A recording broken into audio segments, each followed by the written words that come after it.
मित्रहो, चॅनलमध्ये सर्वांचे सहर्ष स्वागत. जाती व्यवस्थेचे निर्मूलन, लेखक डॉक्टर बाबासाहेब आंबेडकर, भाग 9. तुम्ही विवेकबुद्धीला आवाहन करून जात ही विवेकविरोधी असल्याने ती टाकून द्या असे हिंदूंना सांगू शकता का? त्यातून एक प्रश्न निर्माण होतो. हिंदूला त्याच्या विवेकबुद्धीचे अनुसरण करण्याचे स्वातंत्र्य आहे काय? म्हणून 3 नियम केलेले आहेत, ज्याचे प्रत्येक हिंदूला त्यांच्या वर्तनाच्या संदर्भात त्यांचे पालन करणे भाग आहे. वेदः स्मृतिः सदाचारः स्वस्य च प्रियमात्मन. इथे विवेकाला वाव नाही. वेद, स्मृती किंवा सदाचार याचेच पालन केले पाहिजे. दुसऱ्या कोणत्याही गोष्टीचे पालन तो करू शकत नाही. जेव्हा ते वेद आणि स्मृतीच्या अर्थाबाबत संभ्रम निर्माण होतो तेव्हा त्याचा अर्थ कसा लावायचा या महत्त्वाच्या प्रश्नाबाबत मनूचे मत अगदी स्पष्ट आहे. तो म्हणतो, यो वमनेत तते मुले हेतुशास्त्र श्रया तिद्विद स साधुभी भष्क्रियो नास्तिको वेदांतिक. महाभारतात देखील हाच नियम दिला आहे. पुराण मानवो धर्म सांगो वेदंचिकी तिसह अज्ञा सिद्धाने चत्वारी न हंतव्याने हेतुभी. या नियमाप्रमाणे वेद आणि स्मृती यांचा अन्वयार्थ लावण्यासाठी कसोटी म्हणून बुद्धिप्रामाण्यवाद पूर्णपणे निंद ठरविला आहे. तो नास्तिकते एवढाच दुष्ट ठरवला गेला आहे आणि त्यासाठी धर्म बहिष्कृत करण्याच्या शिक्षेची तरतूद केली आहे. अशा रीतीने वेद आणि स्मृतीने जे मुद्दे स्पष्ट केले आहेत तिथे हिंदूला तर्कशुद्ध विचाराचा आश्रय घेता येत नाही. अगदी जेव्हा वेद आणि स्मृतीमध्ये त्यांनी निर्विवादपणे दिलेल्या आज्ञेसंदर्भात मतभेद असतील तेव्हा सुद्धा त्याचा निर्णय विवेकावर सोपवलेला नाही. जेव्हा 2 स्मृतीमध्ये वाद निर्माण होतो तेव्हा दोहोंना समान अधिकार असल्याचे मान्य करावे. दोहोंपैकी एकीचे अनुसरण करावे. दोन्हीपैकी कोणती विवेकाला धरून आहे हे शोधण्याचा प्रयत्न करू नये, हे म्हणून स्पष्ट केले आहे. श्रुतिधयंतु यत्र स्वायत्र धर्मा उभो स्मृतो. जेव्हा श्रुती आणि स्मृतीमध्ये वाद असेल तेव्हा श्रुती प्रमाण मानावे. परंतु इथे सुद्धा दोहोंपैकी काय विवेकाला धरून आहे याचा शोध घेऊ नये म्हणून हे पुढील श्लोकात सांगितले आहे. याद वेद बाय स्मृतियो श्वाच काच्य कदृष्ट सर्वस्ता निष्फला प्रत्यय तमोनिष्ठा हितः स्मृतिः. पुन्हा जिथे 2 स्मृतीमध्ये वाद असेल तेव्हा मनुस्मृती अधिकृत मानावी. परंतु दोहोंपैकी कुठली विवेकनिष्ठ आहे ते शोधण्याचा प्रयत्न करू नये असा निर्णय बृहस्पतीने दिलेला आहे. वेदार्थत्व पनिधित्वत्व प्रामाण्य ही मनो उत्स्मृत्मा मनोर्था परितातु या स्मृतीसा न शस्यते. म्हणून हे स्पष्ट आहे की ज्या मुद्द्याबाबत श्रुती आणि स्मृतीने निर्विवाद सूचना दिल्या आहेत त्यात हिंदूला आपली विवेकबुद्धी वापरण्याचे स्वातंत्र्य नाही. महाभारतामध्ये सुद्धा तसाच निर्णय दिलेला आहे. त्याने श्रुती व स्मृतीच्या सूचनांचे पालन केलेच पाहिजे. जात आणि वर्ण या बाबीसंबंधी वेद आणि श्रुतींना अंतिम निर्णय दिला आहे. परिणामतः विवेकाला आव्हान केल्याचा हिंदूवर काहीही परिणाम होणार नाही. जातीच्या आणि वर्णाच्या संबंधात धर्मशास्त्रे हिंदूंना आपल्या विवेकाचा वापर करण्याची परवानगी देत नाही. एवढेच नव्हे तर जात आणि वर्णावरच्या त्यांच्या विश्वासाचा पाया बुद्धीच्या कसोटीवर तपासण्याचा प्रसंगही येऊ न देण्याची खबरदारीही त्यांनी घेतली आहे. रेल्वे प्रवास, परदेशवारी अशा काही प्रसंगी हजारो हिंदू जातीचे उल्लंघन करतात आणि आयुष्याच्या उर्वरित क्षेत्रात ती टिकवण्याचा प्रयत्न करतात. हा विषय अहिंदूंना गमतीशीर वाटणारा असेल. या बाबीच्या खुलाशातून हिंदूच्या विवेक प्रामाण्यावर लादलेला आणखी एक निर्बंध उघड होतो. साधारणतः माणसाचे जीवन सवयीचे असते, विचारशील नसते. कोणत्याही श्रद्धा अथवा ज्ञान प्रकारासंबंधी आधारभूत बाबींच्या प्रकाशात निष्कर्षाप्रत नेणारा कृतिशील, सातत्यपूर्ण आणि सावध चिंतनशील विचार अगदीच दुर्मिळ आहे. आणि तो पेच प्रसंग किंवा संकट काहीच संभवतो. रेल्वे प्रवास आणि परदेशागमन हे हिंदूच्या आयुष्यातले खरोखरच संकटाचे प्रसंग आहेत. आणि जर त्याला जातीचे पालन सदा सर्व काळ करता येत नसेल तर त्याने जात का टिकवावी असा प्रश्न स्वतःला विचारण्याची अपेक्षा करणे स्वाभाविक आहे. परंतु तो तसे करीत नाही. काही प्रश्न न करता तो एका पावलावर जात मोडतो आणि दुसऱ्या पावलावरती पाळावयास जातो. या आश्चर्यकारक वर्तनाचे कारण त्याला शक्यतोवर जात पाळायला आणि शक्य नसल्यास ती मोडल्याबद्दल प्रायचित्त घ्यायला सांगणाऱ्या धर्मशास्त्रामध्ये सापडते. प्रायचित्ताच्या सिद्धांताद्वारे तडजोडीची वृत्ती अनुसरून धर्मशास्त्रांनी जातीला चिरंतन पुनर्जीवित बहाल केले आहे आणि जात जाणीवेच्या विनाशास कारणीभूत ठरू शकला असता अशा चिंतनशील विवेकाला दडपून टाकले आहे. जात आणि अस्पृश्यतेच्या निर्मूलनासाठी अनेकांनी कार्य केले आहे. त्यात ज्यांचा उल्लेख केला जाऊ शकतो त्यापैकी रामानुज, कबीर आणि इतर ठळकपणे उठून दिसतात. हिंदूंना आवाहन करून अशा सुधारकांच्या कृतीचे अनुसरण करण्यास त्यांना तुम्ही प्रवृत्त करू शकता काय? हे खरे आहे की कायदा म्हणून मनुने श्रुती आणि स्मृतीसोबत सदाचाराचाही समावेश केलेला आहे. खरे तर सदाचाराला धर्मशास्त्रापेक्षा वरचे स्थान दिलेले आहे. यद्यतांच तरे यने धर्मे वा धर्मे मेम वा देश साचारण नित्य चरित्रं तिद्धिं कीर्तितम. याप्रमाणे सदाचार धर्म असो की अधर्म्य शास्त्रसंगत आहे की शास्त्रविरोधी त्याचे पालन केलेच पाहिजे. परंतु सदाचाराचा अर्थ काय? सदाचार म्हणजे योग्य अशी किंवा चांगली कृती म्हणजे चांगल्या आणि सात्विक माणसाची कृत्य असा अर्थ घेतला तर तो मोठाच गैरसमज ठरेल. सदाचाराचा अर्थ चांगली कृत्य किंवा चांगल्या लोकांचे कृत्य असा नव्हे. त्याचा अर्थ प्राचीन रूढी त्या चांगल्या असोत की वाईट. पुढील ओळीवरून हे स्पष्ट होईल. यस्मिन देशे य आचारः पारप्रयक्रमा गतः वर्णाना किल सर्वेषा स सदाचार उच्यते. सदाचाराचा अर्थ लोक चांगली कृत्य किंवा चांगल्या लोकांची कृत्य असा घेऊन चांगल्या माणसाचे अनुकरण करतील या भीतीपोटी स्मृतीने हिंदूंना स्पष्ट शब्दात आज्ञा दिलेली आहे की श्रुती स्मृती आणि सदाचाराच्या विरुद्ध असेल तर अगदी देवांच्या सत्कृत्यांच्या सुद्धा अनुसरण करू नये. हे अगदीच विलक्षण वाटेल, विकृत वाटेल, परंतु वस्तुस्थिती अशी आहे की न देव चरेत अशी ताकीद हिंदूंना त्यांच्या धर्मशास्त्रांनी दिली आहे. विवेक आणि नैतिकता ही सुधारकाच्या शस्त्रागारातील हत्यारापैकी दोन अत्यंत शक्तिशाली शस्त्रे आहेत.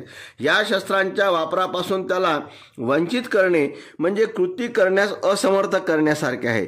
जात विवेकनिष्ठ आहे की नाही याचा विचार करण्याचे स्वातंत्र्य लोकांना नसेल तर तुम्ही जात कशी घालवणार आहात? जात नैतिकतेशी जुळते की नाही याचा विचार करण्याचे स्वातंत्र्य लोकांना नसेल तर तुम्ही जात कशी नष्ट करणार? जातीभोवती उभारलेली भिंत अभद्य आहे आणि ती बांधण्यासाठी वापरलेल्या साहित्यात विवेक आणि नैतिकतेसारख्या अस्त्रांनी पेटणाऱ्या कुठल्याही पदार्थाचा समावेश नाही. यावर कहर म्हणजे या तटबंदीच्या आत ब्राह्मणांचे सैन्य खडे आहे. त्या ब्राह्मणाचे ज्यांनी बुद्धिजीवी वर्ग घडतो त्या ब्राह्मणांचे जे हिंदूचे स्वाभाविक पुढारी आहेत. ब्राह्मण तिथे भाडोत्री सैनिक म्हणून नव्हे तर त्यांच्या मातृभूमीच्या रक्षणासाठी निग्रहाने लढणाऱ्या फौजेप्रमाणे आहेत. एकंदरीत विचार केल्यास हिंदूमधील जात नष्ट करणे जवळपास अशक्य आहे असे मी का म्हणतो याची तुम्हाला कल्पना येईल. या व्यवस्थेला भेग पाडण्यासाठी सुद्धा कुठल्याही परिस्थितीत युगे जावी लागतील. ते काळ वेळ घेईल अथवा लवकरही होईल. मात्र तुम्हाला त्या व्यवस्थेला खिंडार पाडण्याची इच्छा असेल तर विवेकाला नकार देणाऱ्या वेद आणि धर्मशास्त्रांना, नैतिकतेला नकार देणाऱ्या वेद आणि धर्मशास्त्रांना सुरुंगच लावला पाहिजे. हे तुम्ही विसरता कामा नये. तुम्हाला श्रुती आणि स्मृतीचा धर्म नष्ट करावाच लागेल. इतर कशाचाही उपयोग होणार नाही. या प्रकरणाबाबत माझे हे मत पूर्ण विचारांती बनलेले आहे. धर्माचा विनाश या माझ्या संकल्पनेचा अर्थ कदाचित काहींना कळणार नाही. काहींना ती कल्पना क्षोभजनक वाटेल तर काहींना ती क्रांतिकारी वाटेल. म्हणून मी माझी भूमिका स्पष्ट करतो. तत्व आणि नियम या दोहोत तुम्ही फरक करता की नाही ते मला माहीत नाही, परंतु मी तो करतो.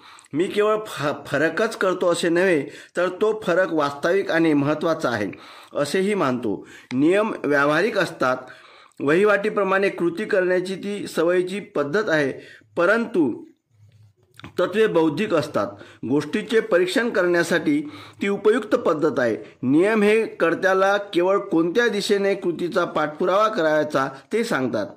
तत्वे अशी विशिष्ट दिशा ठरवून देतात नाही. नियम पाककृतीप्रमाणे केवळ काय करायचे आणि कसे करायचे हे सांगतात. तत्वे न्यायतत्वाप्रमाणे मुख्य प्रवाह उपलब्ध करून देतात. त्यांच्या संदर्भाने व्यक्तीला तिच्या इच्छांचे व प्रयोजनांचे रोख ठरवायचे असतात. तत्वे कोणत्या महत्त्वाच्या बाबी विचारात घेतल्या पाहिजेत याबाबत मार्गदर्शन करतात. नियम आणि तत्वामधील हा फरक त्यांना अनुसरून केलेल्या कार्याला भिन्न आशय व वेगवेगळी गुणवत्ता प्रदान करतो. नियमानुसार चांगले काम आणि तत्वानुसार चांगले काम या भिन्न बाबी आहेत. तत्व चुकीचे असू शकेल, मात्र कृती जाणीवपूर्वक आणि जबाबदारीची असते. नियम बरोबर असेल तर कृती यंत्रवत असते. धार्मिक कृत्य बरोबरच असेल असे नाही, मात्र ते किमान जबाबदारीचे असायला हवे.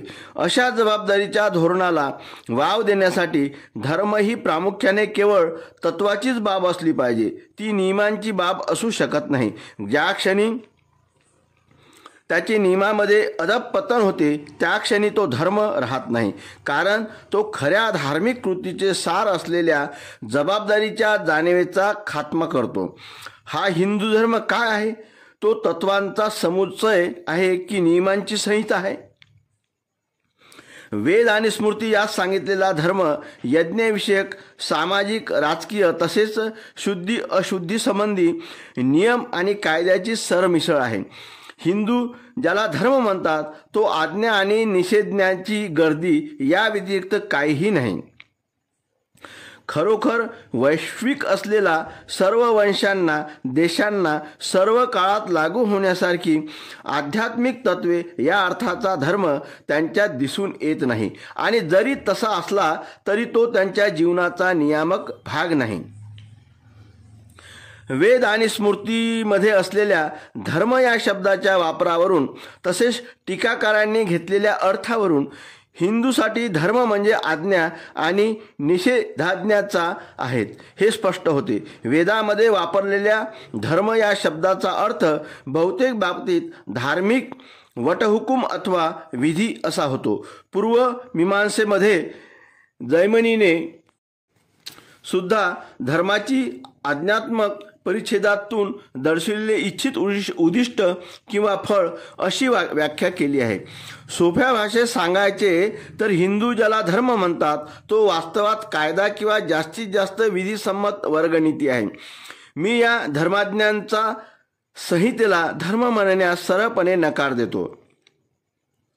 लोकांना धर्म म्हणून खोटेच सांगितलेल्या या धर्माज्ञांच्या संहितेसंबंधी पहिली वाईट गोष्ट अशी आहे की ती स्वातंत्र्य आणि उत्स्फूर्ततेच्या नैतिक जीवनापासून वंचित करण्याकडे झुकते आणि कमी अधिक प्रमाणात बाहेरून लादलेल्या नियमांचे चिंताग्रस्त व गुलामासारख्या वृत्तीने पालन करण्यास भाग पाडते.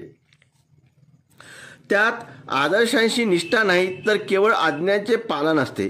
परंतु या धर्मज्ञांच्या संहितेची सर्वात वाईट गोष्ट म्हणजे त्यात अंतर्भूत असलेले नियम काल, आज आणि सदैव तेच असले पाहिजेत. ते एका वर्गासारखे दुसऱ्या वर्गाला लागू नाहीत या दृष्टीने धडधडीत अन्यायकारक आहेत. तेच नियम सगळ्या पिढ्यांना लागू करून त्यांनी तो अन्याय चिरंतन केला आहे. प्रेक्षित म्हणविणाऱ्या किंवा कायदे करणाऱ्या विशिष्ट लोकांनी ते तयार केले हा त्या योजनेचा आक्षेपार्ह भाग नाही. आक्षेपार्ह भाग हा आहे की या संहितेला अंतिमतः आणि अढळता बहाल केलेली आहे. व्यक्तीचे सुख हे त्याची स्थिती, भोवतालची परिस्थिती तसेच विविध लोकांची स्थिती व कालपरत्वे बदलले हे कुप्रसिद्ध सत्य आहे. अशी स्थिती असल्यामुळे आखडून गेल्याशिवाय आणि पंगू झाल्याशिवाय हा शाश्वत कायदा मानवजात कसा सोसू शकते? म्हणून मला हे सांगताना अजिबात संकोच वाटत नाही की असा धर्म उद्ध्वस्त केलाच पाहिजे आणि मी म्हणतो की अशा धर्माचा विनाश करण्याचे काम करण्यात कसलाही अधर्म नाही. वस्तुतः माझे असे मत आहे की हा बुरखा फाडणे कायद्याला धर्म असे चुकीच्या नावाने संबोधून केलेला विपर्यास दूर करणे हे तुमचे आवश्यक कर्तव्य आहे. हा तुमच्यासाठी एक आवश्यक टप्पा आहे. एकदा तुम्ही लोकांची मने या गैरसमजापासून मुक्त केली आणि जो धर्म आहे असे त्यांना सांगितले गेले होते तो धर्म नसून वास्तवात कायदा आहे असे त्यांच्या लक्षात येण्यास मदत केली की तुम्ही तो सुधारण्याच्या किंवा रद्द करण्याच्या स्थितीत याल. लोक जोपर्यंत त्यांच्याकडे धर्म म्हणून पाहतील तोपर्यंत बदलासाठी तयार होणार नाहीत. कारण साधारणतः धर्म हा परिवर्तनाच्या कल्पनेशी जोडलेला नसतो, परंतु कायदा ही कल्पना बदलाच्या कल्पनेशी जोडलेली आहे.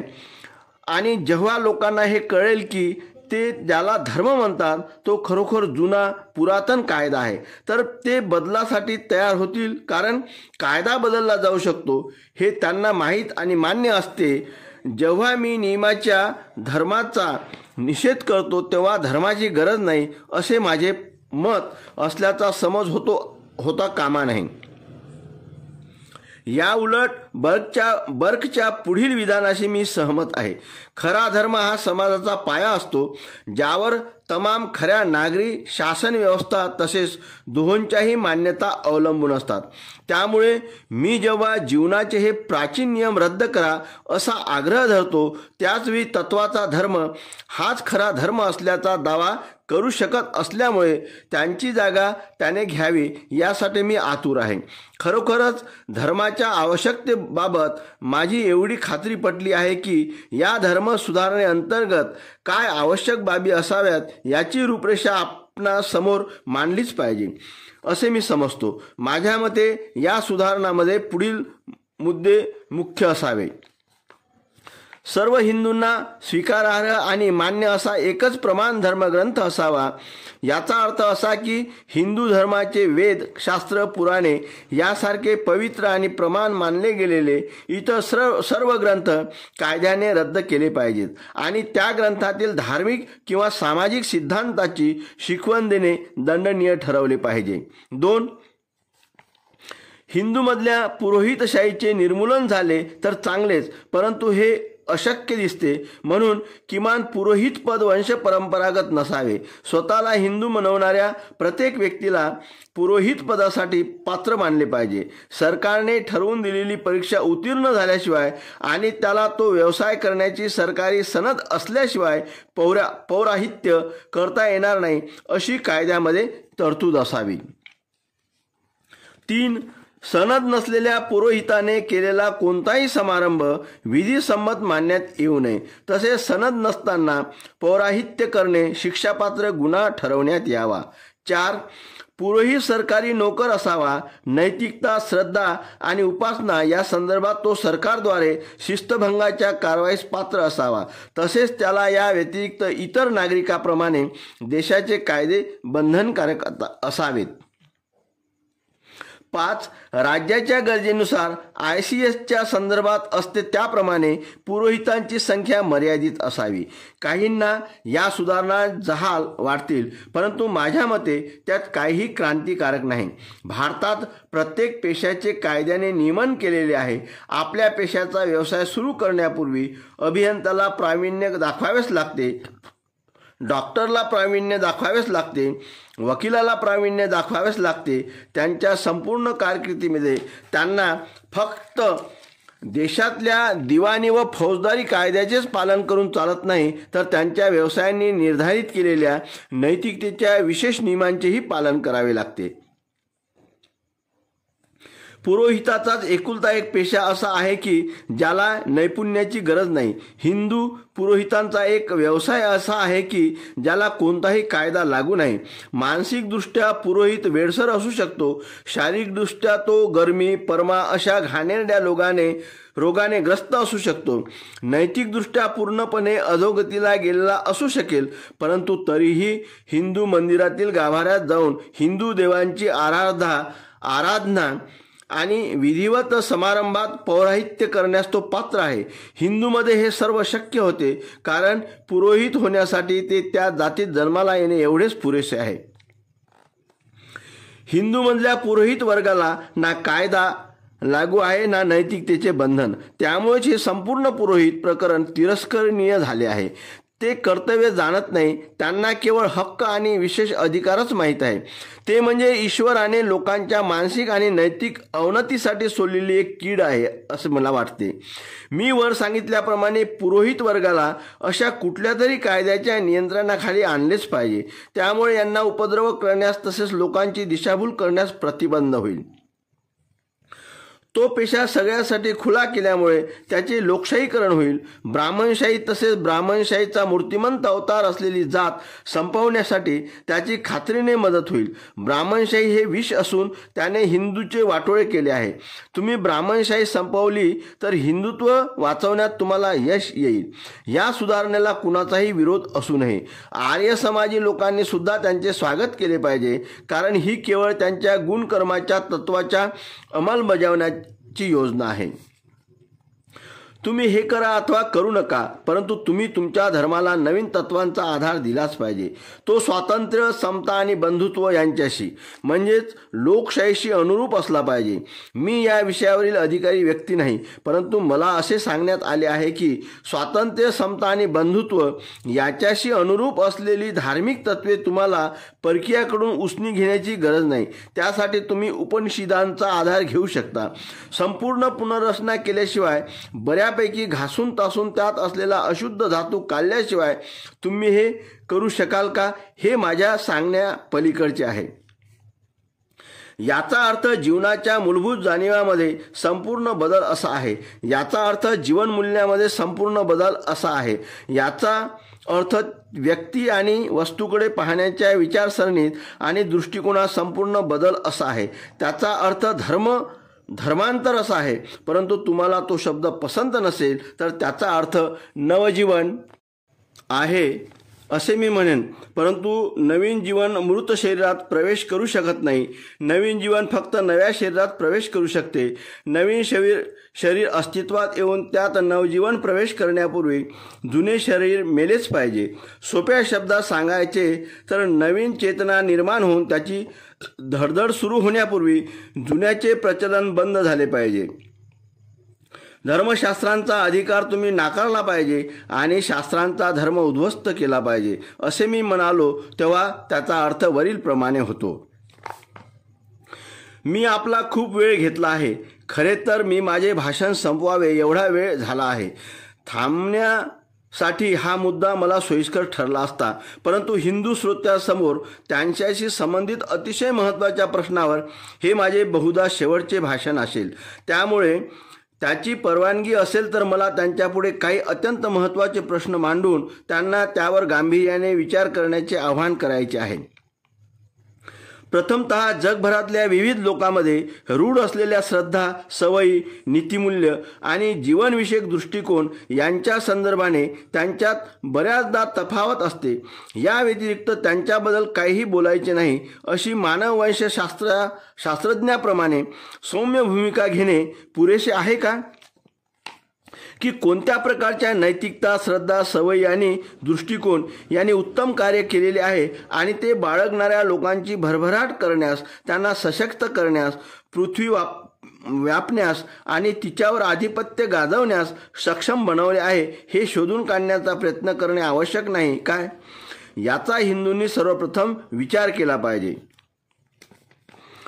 प्रोफेसर कार्व्हर यांच्या निरीक्षणाप्रमाणे नीती आणि धर्म यांना नैतिक मान्यता आणि अमान्यता याचे संघटित अभिव्यक्ती म्हणून दात आणि नखे, शिंगे आणि खूर, लोकर आणि पिसे अशा जगण्याच्या संघर्षातील आक्रमण आणि बचावाच्या शास्त्रासारखेच अस्तित्वाच्या संघर्षातील घटक मानले पाहिजेत. जे सामाजिक गट, समुदाय, टोळी अथवा राष्ट्र त्यांना कमजोर आणि जगण्यास अपात्र करणाऱ्या सामाजिक कृतीचा समावेश असलेल्या नैतिकतेची असाध्य नैतिकतेची योजना तयार करतात, सवयीने मान्यतेची भावना निर्माण करतात. जेव्हा की त्याला बळकटी देतील आणि विस्तारित होण्यास सक्षम बनवतील अशा सामाजिक कृती सवयीने अमान्यतेची भावना निर्माण करतात आणि अंतिमतः लयास जातात. त्यांना एका बाजूला 2 पंख आणि दुसऱ्या बाजूला काहीच नसलेले माशाचे थवे जसे अपंग ठरतात, तेवढेच या मान्यता आणि अमान्यतेच्या सवयी त्यांना अडचणीत आणतात. एका प्रकरणामध्ये युक्तिवाद जेवढा निरर्थक आहे, तेवढाच तो एक व्यवस्था दुसऱ्या व्यवस्थेसारखीच चांगली आहे असे म्हणण्याबाबतही निरर्थक आहे. म्हणूनच नैतिकता आणि धर्म या केवळ पसंत नापसंत या संबंधीच्या बाबी नाहीत. एखादी नैतिकतेची योजना तुम्हाला पूर्णपणे नापसंत असूनही ती एखाद्या देशात सार्वत्रिकरित्या लागू केल्यास त्या देशाला जगाच्या पाठीवरील बलाढ्य राष्ट्र बनवेल. तुम्हाला नापसंत असूनही असा देश बलशाली बनेल.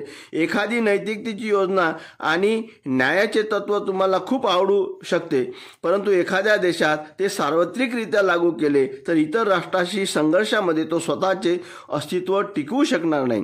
अशा वेळी तुम्हाला त्या तत्वाचे कौतुक असूनही तो देश त्यामुळे लयास जाईल. म्हणूनच हिंदूने धर्म आणि त्यांच्या नैतिकतेची त्यांच्या टिकून राहण्याच्या मूल्यांच्या संदर्भात तपासणी केली पाहिजे. दुसरी गोष्ट अशी की हिंदूंनी त्यांना त्यांचा संपूर्ण सामाजिक वारसा जतन करायचा आहे की त्यातील उपयुक्त असलेला भाग निवडून फक्त तेवढाच पुढच्या पिढ्यापर्यंत पोचवायचा याचा विचार केला पाहिजे. ज्यांचा मी खूप ऋणी आहे असे माझे शिक्षक प्रोफेसर जॉन ड्यूई म्हणतात, प्रत्येक समाज भूतकाळातील क्षुल्लक, निरुपयोगी व निष्फळ बाबी आणि निश्चितपणे विकृत असलेल्या गोष्टींच्या ओझ्याखाली दबलेला असतो. समाज जसा अधिक प्रबुद्ध होतो तसे त्याच्या ध्यानात येते की तो सगळ्याच बाबी जतन करण्यास आणि त्यांच्या सगळ्याच उपलब्धी पुढच्या पिढीपर्यंत पोचविण्यास जबाबदार नाही, तर ज्यामुळे भविष्यातील समाज अधिक चांगला करण्यास उपयोगी पडतील तेवढ्याच पुढच्या पिढीपर्यंत पोचविण्यास जबाबदार आहे. फ्रेंच राज्यक्रांतीमधल्या परिवर्तनाच्या तत्वाला कडाडून विरोध करणाऱ्या बर्कला सुद्धा हे मान्य करणे भाग पडले की परिवर्तनाच्या कुठल्या तरी साधनाशिवाय राज्य म्हणजे त्याला जतन करण्याची साधने नसलेले राज्य होय. अशा साधनांच्या अभावी त्यांना अतिशय श्रद्धापूर्वक जतन करायची इच्छा असलेल्या त्यांच्या संविधानांचा काही भाग गमावण्याचा धोका संभवतो. बर्क जे राज्याविषयी बोलतो तेच समाजाला सुद्धा लागू पडते. तिसरी गोष्ट अशी की हिंदूंनी त्यांना आदर्श पुरविणारा स्रोत म्हणून भूतकाळाचे पूजन करणे थांबवले पाहिजे. इतिहास पूजनाचे घातक परिणाम उत्तम रीतीने सार रूपात मांडताना प्रोफेसर ड्यूई म्हणतात, व्यक्ती केवळ वर्तमानात जगू शकते.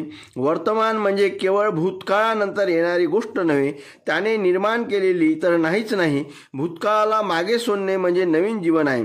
भूतकाळात निर्माण केलेल्या बाबींचा अभ्यास करून आपल्याला वर्तमान समजण्याला मदत होणार नाही. भूतकाळ आणि त्याच्या वारशाचे ज्ञान तो जेव्हा वर्तमानात प्रवेश करतो तेव्हा अत्यंत महत्त्वाचे असते, अन्यथा नाही. भूतकाळातील नोंदी आणि अवशेष यांना मुख्य शैक्षणिक साहित्य बनविण्याची चूक केल्यामुळे भूतकाळाला वर्तमानाचा प्रतिस्पर्धी आणि वर्तमानाला भूतकाळाची निरर्थक नक्कल बनविण्याकडे कल झुकतो. जगण्याच्या आणि उन्नतीच्या कृतीला शूद्र लेखणारे तत्व साहजिकच वर्तमानकडे निरर्थक तर भविष्याकडे अतिदूरचे म्हणून पाहते. असे तत्व प्रगतीसाठी हानिकारक आहे आणि जीवनाच्या सामर्थ्यशाली आणि सातत्यपूर्ण प्रवाहासाठी अडथळा आहे. चौथी गोष्ट अशी की कुठलीही गोष्ट निश्चित नाही, कुठलीही गोष्ट शाश्वत नाही, कुठलीही गोष्ट सनातन नाही. प्रत्येक गोष्ट बदलत असते. व्यक्ती तसेच समाजासाठीही बदल हाच जीवनाचा नियम आहे. हे मान्य करण्याची वेळ आलेली आहे की नाही याचा हिंदूंनी विचार केला पाहिजे. बदलत्या समाजात जुन्या मूल्यात सतत क्रांती घडवली पाहिजे आणि हिंदूंनी हे सुद्धा समजून घेतले पाहिजे की जसे माणसाच्या कृतीचे मूल्यमापन करण्यासाठी मानक असले पाहिजे तसेच त्या मानकामध्ये बदल करण्याची तयारी सुद्धा असली पाहिजे. मला हे कबूल केले पाहिजे की हे भाषण फारच लांबलचक झाले आहे. भाषणाचा आवाका आणि सखोलता याद्वारे या दोषाची काही प्रमाणात भरपाई झाली आहे की नाही याबाबतचा निर्णय आपण घ्यावयाचा आहे. माझा दावा एवढाच आहे की माझे विचार मी मनमोकळेपणाने मांडले आहेत. थोडासा अभ्यास आणि तुमच्या भवितव्याबद्दल अतीव कळकळ या व्यतिरिक्त या विचाराची शिफारस करण्यासारखे माझ्याकडे काहीही नाही. आपली परवानगी असेल तर मी हे सांगू इच्छितो की सत्तेच्या हातचे बावले नसलेल्या, मोठेपणाची भटगिरी न करणाऱ्या व्यक्तीचे हे विचार आहेत. गरीब आणि शोषित जनतेच्या मुक्तीसाठी ज्याचे सगळे सार्वजनिक प्रयत्न हा एक अविरत संघर्ष आहे आणि त्याचे बक्षीस म्हणून राष्ट्रीय वृत्तपत्रे आणि राष्ट्रीय पुढाऱ्यांनी त्यांच्यावर निंदा, नालस्ती आणि शिव्यांचा वर्षाव केलेला आहे. कारण काय तर शोषितांना जुलूम करण्याच्या, सोन्याने मुक्त करण्याच्या आणि गरिबांना श्रीमंताच्या पैशाने उभे करण्याच्या लबाडी हा शब्द मी वापरणार नाही. त्यांच्या चमत्कारात मी सहभागी होण्याचे नाकारले. अशा माणसाचे ते विचार आहेत. माझ्या विचारांची वाखाणणी करण्यास हे सर्व कदाचित पुरेसे ठरणार नाही. त्यामुळे तुमच्या विचारात बदल होण्याची शक्यता आहे असे मला वाटत नाही. परंतु तसे हो अगर न हो, जबाबदारी पूर्णतः तुमचीच आहे. माझ्या पद्धतीने नाही तर तुमच्या पद्धतीने. परंतु जात मुळापासून उखडून टाकण्याचे प्रयत्न तुम्ही केलेच पाहिजेत.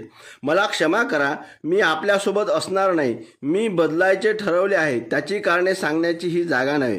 परंतु तुमच्यातून गेल्यानंतर सुद्धा मी तुमच्या चळवळीवर सक्रिय, सहानुभूतीपूर्वक लक्ष ठेवीन आणि मला जी काय मदत करणे शक्य आहे ते मी करीन. तुमचे कार्य हे राष्ट्रीय कार्य आहे. मूलतः जात हा हिंदूचा श्वास आहे, याबाबत वादच नाही. परंतु हिंदूंनी भोवतालची हवासुद्धा दूषित करून टाकलेली आहे आणि शीख, मुस्लिम आणि ख्रिश्चन अशा सर्वांना त्याची लागण झालेली आहे. म्हणून शीख, मुस्लिम आणि ख्रिश्चन अशा लागण झालेल्या लोकांची या कामी मदत मिळण्यास तुम्ही पात्र आहात. स्वराज्य या दुसऱ्या राष्ट्रीय कार्यापेक्षा तुमचे कार्य कठीण आहे. स्वराज्याच्या संघर्षात लढता तेव्हा संबंध राष्ट्र तुमच्या पाठीशी असते. या संघर्षात तुम्ही लढता तेव्हा तुम्हाला संबंध राष्ट्राच्या विरोधात लढावे लागते आणि तेही तुमच्या स्वतःच्या राष्ट्राच्या विरोधात. परंतु हे कार्य स्वराज्यापेक्षा महत्त्वाचे आहे. जर तुम्ही स्वराज्याचे रक्षण करू शकत नसाल तर ते मिळवण्यात काही अर्थ नाही. स्वराज्याच्या रक्षणाच्या प्रश्नापेक्षा स्वराज्यात हिंदूच्या रक्षणाचा प्रश्न अधिक महत्त्वाचा आहे.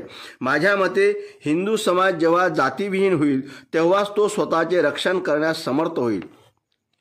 आंतरिक शक्तीच्या अभावी हिंदूसाठी स्वराज्य हे फक्त गुलामीच्या दिशेने टाकलेले पाऊल ठरू शकते. अलविदा आणि आपल्या कार्यासाठी शुभेच्छा.